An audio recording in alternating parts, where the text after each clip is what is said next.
তাইবা এখন 12 মাসের নাম বলবে না? বলো তাইবা বলো। বৈশাখ, হুম জ্যৈষ্ঠ, হুম তারপরে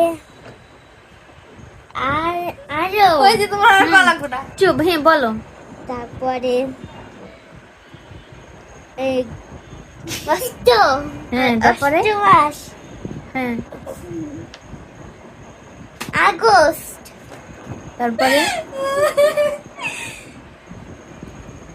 মাঘ, হ্যাঁ, বাংলায় 12 মাসের নাম বলতেছো তাইবা?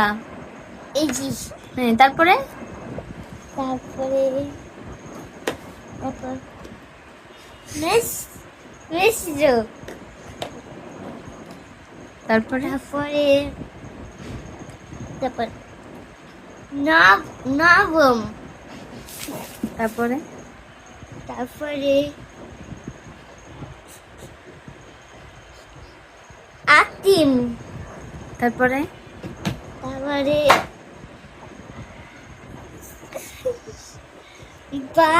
বারম, আঙ্গুলটা কই? পড়া কই আর আঙ্গুল কই? আঙ্গুল দাও, তারপর কোনটা? তারপরে হুম অক্ট, হুম তারপরে 12টার ওভারটি 12টা এখনো শেষ হয় নাই 12 বছর নাম। আর কি বাকি আছে? হ্যাঁ, কেমন হয়েছে 12 মাসের নাম? আপনারা একটু কমেন্ট করে অবশ্যই জানাবেন।